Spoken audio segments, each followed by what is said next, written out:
Now, an investigation by Scopa has raised significant concerns about corruption at the Road Accident Fund, overshadowed by issues of incompetence. Scopa Chair Songezo Zibi says the committee has serious apprehensions regarding corruption at the RAF and will advocate for criminal charges and financial recoveries when necessary.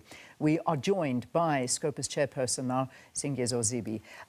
It's great to have you. Thank you very, very much for joining us. And, you know, again, another issue under the spotlight, this time the Road Accident Fund. You've called it deeply concerning, some of the issues and the situation there. Perhaps you want to tell us what some of the biggest findings are in your investigation. Good morning, Leanne, and thanks very much for having me on. So the point I was making in the gathering was that while there are concerns about corruption, for example, there were two contracts, just two, and there are many.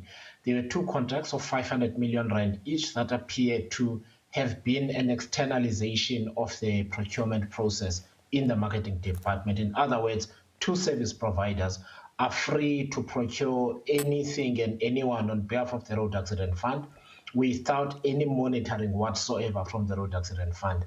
And those two contracts were to be depleted long before the 5-year period in which they were supposed to last for. That's an example of an area where we've got concerns about corruption.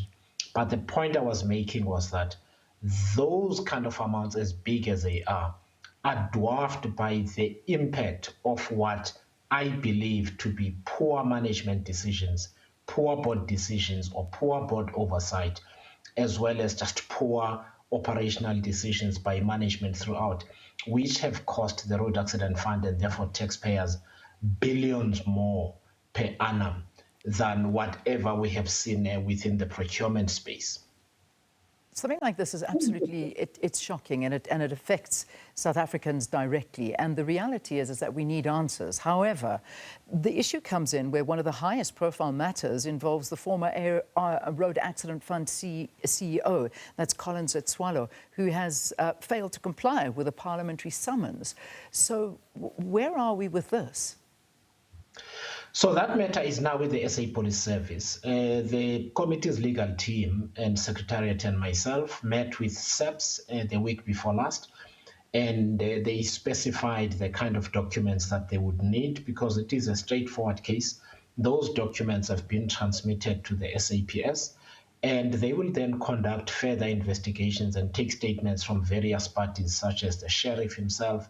They might speak to Mr. Etswalo and so on. So they will compile a file, which they will then forward to the Director of Public Prosecutions in Cape Town.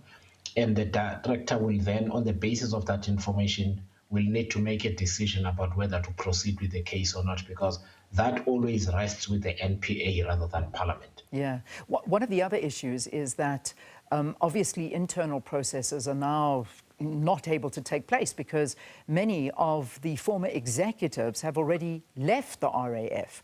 And this is one of the big problems, is ensuring that successful civil recovery of funds is actually achieved from these individuals responsible for gross financial misconduct. How is Scopa going to go about doing something like that? So when we finalized the report, and we're working right through August to complete the entire process and table the report to Parliament, is one of the recommendations we will make where necessary, is that financial recoveries are made against officials that were responsible for certain decisions. Now, to be certain, again, it's not always corruption. One of the areas in which the committee has already had a discussion in this regard has to do with the needless litigation against the Auditor General. That has cost cumulatively around 20 million in terms of what the Road Accident Fund has spent on lawyers and what the Auditor General has spent on lawyers. The decision itself appears to have been taken through fraudulent means by misleading the board, withholding documents, supplying documents without context, and so on. In such cases, the committee may then, pursuant to legal advice, recommend that all of those monies be recovered from the responsible officials and board members. Yeah. There are many other decisions like that where we're going to look carefully at each one and determine if recoveries are necessary. And I'm certain this will not be the only one. I'm glad you brought up the board members, because evidence submitted to the Parliamentary Communications Services detailed the severe gaps in the RAF board's oversight capabilities. What specific legislative changes will Scopa recommend to ensure that future boards are not co-opted or kept in the dark by executive management?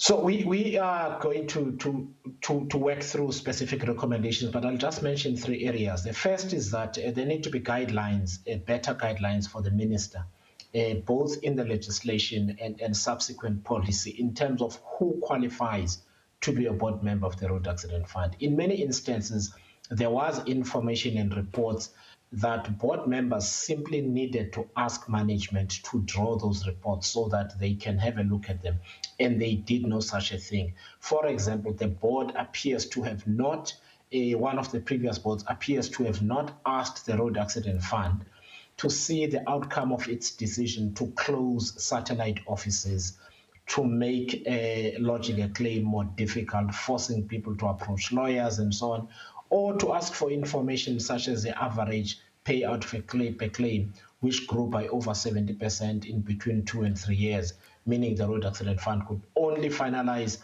less than 70,000 claims, down from hundreds of thousands per year, out of 40 billion that is available for claims. So in those cases, we are also then going to make recommendations about board members. We're going to make recommendations about the process of appointing executives and how soon vacant positions must be filled in. The Road Accident Fund would go for years with executive vacancies, which the board did nothing about. So it is a situation where there appears to have been failures between management and the board. Yeah, it's frightening. And I mean, you yourself, Scopa describing serious corruption existing at the RAF, which is almost dwarfed by the severe administrative incompetence. And that in itself is frightening, because if we pull everything we've been speaking about and we bring it back home to those that are actually sitting and watching, there are more than 445,000 claims that are outstanding that we know of, and liabilities severely outstripping revenue. How will Scopa's final reports balance the immediate need to pay out accident victims with the fund's systematic underfunding? One of the things we are likely to put in the report is for the finance minister and the minister of transport and the board of the Road Accident Fund to quantify specifically what the likely actual liability for the fiscus is, and produce a report that indicates whether the fiscus is able to meet that obligation or not. My suspicion is that it simply can't. There are tens of thousands, if not hundreds of thousands, of claims that have simply not been registered by the Road Accident Fund because it changed the requirements for lodging a claim, which have subsequently been declared unlawful.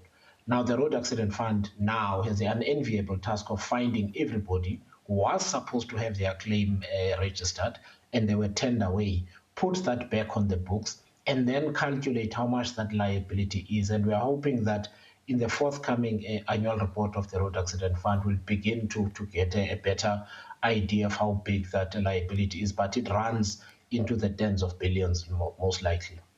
All right, we have to leave it there for this morning, but we'll stay in touch with you. We'll see how things are going there in terms of investigating the Road Accident Fund and big problems happening there. That was a conversation with Scopa chairperson Songezo Zibi.